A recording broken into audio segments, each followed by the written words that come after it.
Cindy? Not in materials. And Milton's dummy, he didn't do nothing. I did it all. Are you speaking English, Cynthia? Yes, I am. Okay. Did you guys see her project? Cynthia, did you see her project? Yeah. And what'd you think of her project?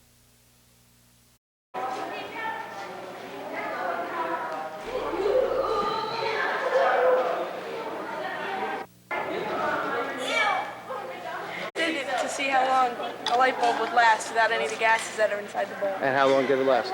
About 3 seconds. And then what happened to it? It broke. So what does the gases do that prevents the light bulb from breaking? It helps it so that the element doesn't separate or disintegrate. Okay, by the element, you're talking about the filament? Yeah. Okay. And what's your filament made out of? Mine was copper. Okay, and in a light bulb, what would a filament be made out of? I don't know. Tungsten. Tungsten, that's correct. Okay, very good. Project here on... What do you mean? You got a project about tampering, right?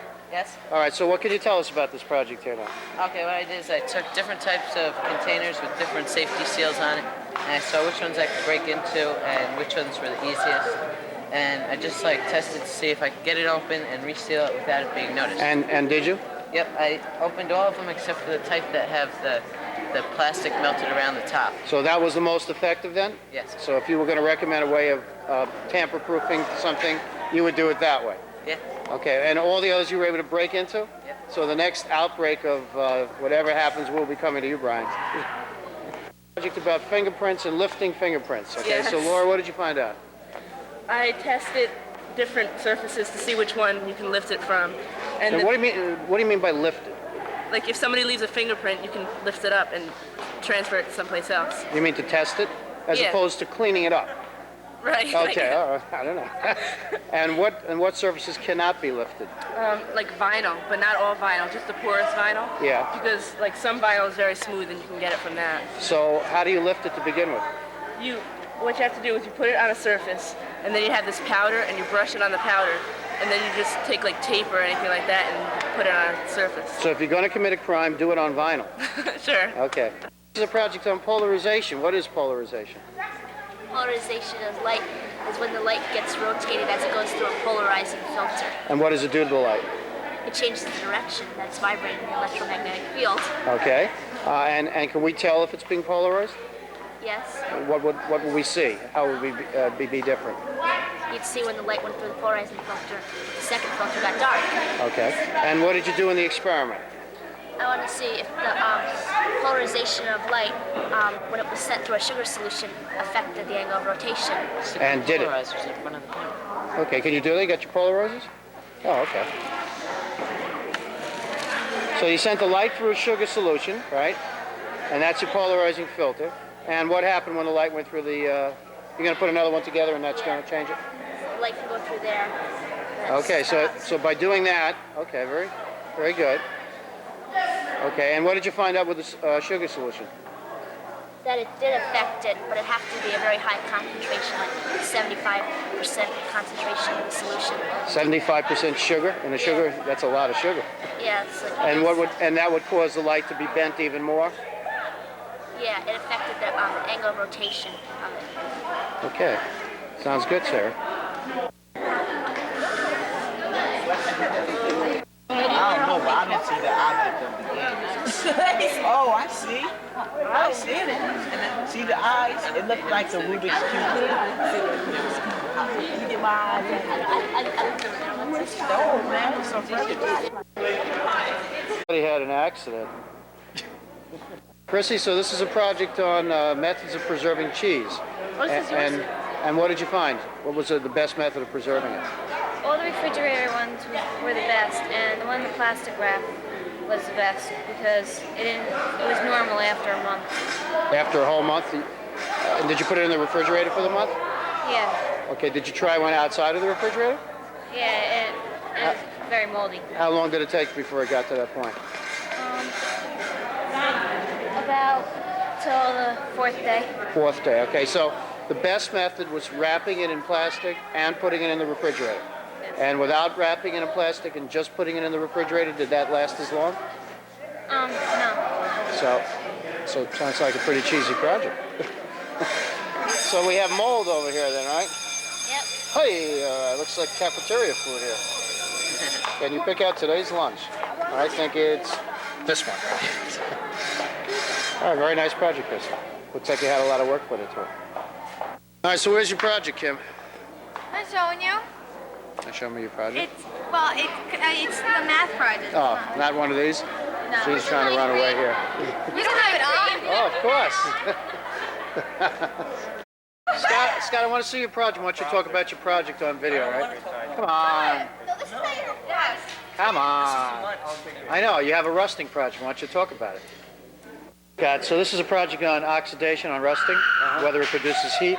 You got a project here? Okay, so what did you do to determine whether or not it did or did not produce heat? Well, I took this is my project right here. Well, Looks like your lunch. I put steel wool in it and I dampened it. I just dampened it a little bit. I closed it up and I waited for about 5 hours and I looked at it and it was rusting. So then I closed it up again. I left it for about an hour. Then I opened it back up and I put one of these thermometers in it. I put my hand over it so none of the heat would escape. Right. And I found that it produced 1.2 to about 1.5 degrees. Of Fahrenheit or centigrade? Fahrenheit. Okay, so the rusting actually produced heat then? Yes. That's good. That's a good demonstration. Stress? Yeah. You feel very stressful right now? No, not really. Okay. So how does this thing work? How does it show stress? Well, you have to take this rod and go all the way to the upper Whoa! without touching the side. If you touch the side, the buzzer goes off. Okay, now does that necessarily mean that you're stressed or that you just are not steady with your hands? Yeah, well, if you touch like right there, that means you're not very relaxed. So the farther you get, the more relaxed you are. All right, so let's see how far you get. Don't be nervous now.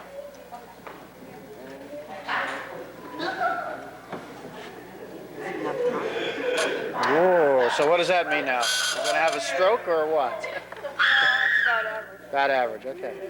And Heather, do you think that you can do this whole thing without being stressed? Yes. Go ahead, do it. Go to it. Heather's going to try it now. Heather owns the Rombout school record for Okay, how don't far make she you can that get. guy, okay? Okay, here we go. Be cool now, Heather. We gotta wait till it stops. Okay.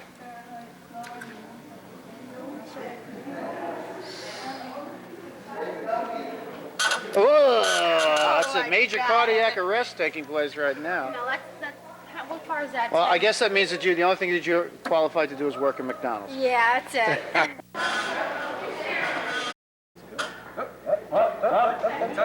He's a little stressed out. Hi, Mom. Is your mom inside here? Holy cow. Is that who that is? That was Mr. Browser. You made it? You did it once. He got in there with a couple of leaps. Go ahead, Mark. You did this on the Venus flytrap, huh? What'd you find out about these traps? You know what you should do before you plug this up is you should open it up and we'll film into it. And then you can show us how it's going to work, all right? So Sean is taking apart his Venus flytrap. This is the thing that yells out, "Feed me," is that it? The little shop of horrors? Okay, so let's see you get it to do its thing.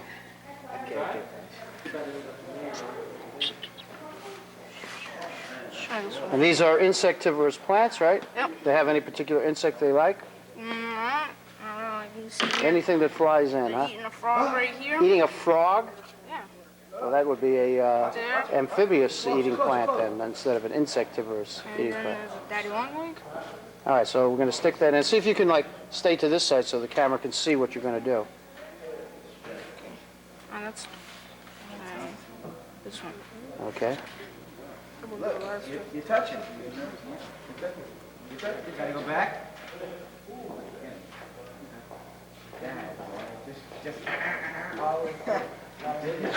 So what do you think?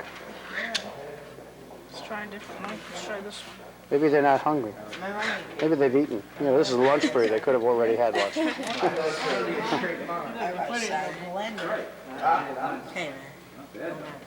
Okay, here we go. Here we go. You get there, I know you. That y'all get up to. Oh, sorry. Well, you know what? Hold on for a second. Hold on for a second.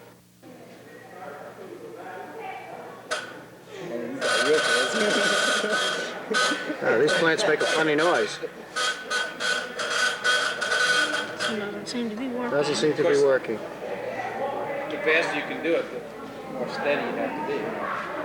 Do it. Let's try this one. Yeah, this one looks like. This one looks hungry to you? You gotta take that hoop and go all the way around it. And all the way around to one side, get all the way back to the last side, and just tap it. Well, it looks like they've been on a diet. Oh, there. Close your hand. Yep. Hey, move your hand out of the light, though. Let's try this one. I got a binary star. Notice the red virtually disappears. Yeah. So this is additive colors? This additive spectrum. Additive spectrum. All the colors would be white light. And there you go. Mr. Vitello, did your kids really digest the information that was in this science fair? Yes. Jennifer Boyd. Jennifer Boyd. Really surprised Jennifer. Please do not use that term, science fair. And when she sees this video, her and Jennifer Calandria. Would you like to say something to them right now? Maybe, no. I already said something to them. You, and this is your picture right there. This is my twin sister. Your twin sister, what's her name? Congolia, right? Yeah. Well, there's a definite resemblance there. Actually, I think the picture looks a little bit better than you. And I think somebody is writing on your back. Holy cow. Yes. Streamers and everything. Just expect to see Rambo coming out of one. Okay, now, and what do you like? Let's see what the project is. It's about cheese, right? Yeah. So is it, you like cheese? Is that why you like the project? Yeah. And what do you like about the project? That shows where. One at a time. That shows them how fresh cheese can get moldy from just one little thing. From one little thing. Like being wrapped up, rather than being wrapped up or leaving it out. Okay, so what is this going to do for you now for the rest of your life? Now we know how to cover a cheese. So you're gonna keep our cheese. So you're gonna go out and buy those little covers for your cheese? Yeah, why not? No, it says, no, they didn't use the covering, they used the plastic. This is the best method of preserving the cheese. Yes, so see, Which one was it? we can wrap it up.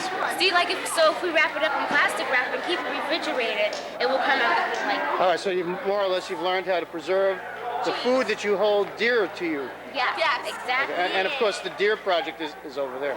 Right, yeah. Okay, See, we're thank very you. cheesy people. So we have here a project on aerodynamics, right? Uh-huh. And what did you try to prove by your project? That today's aircrafts and automobiles and everything we use today has to do with aerodynamics if it travels. And the way they're shaped and designed makes it even easier for our economy and everybody else to travel around the earth. All right, and are things becoming more aerodynamic now than they used to be? Yep, even in cars and everything else. And what's the advantage of being aerodynamic? You get to other places faster without the air pushing you back, and it takes longer, slower. Takes longer what? If let's say if a truck is square, perfectly square, and Yeah. if it's moving through a highway, the air will push it back more. Instead, if it was curved, more like a oval, it'll go and just slide through the air. And you would use up less fuel in doing that. Okay, that was good. Thank you. Project on soil and how does it hold heat better than water? Is that it? Okay, so what'd you do? I tested whether soil can hold heat better than water. And did it? Yeah. And how do you know that? Because I put thermometers in each and heated them for 25 minutes. To both the same temperature? Yeah. The outside air and the inside soil. And what was the difference that you found? How many degrees? How long it held the heat? Is that what you're saying? The soil hold heat? What does it say? Hold heat better for a longer period of time, right? No, the temperature was hotter. Under the same amount of heat. Yeah. So it picks up heat quicker. Not necessarily that it holds it quicker. And what did you guys think of this thing? Boring. Oh, God. Next your project. All right, now this is a project on pendulums, right? Right. And what did you do for this project? I just hung quarters on threads of different lengths, and I did 1, 2, and 4 quarters. And what was the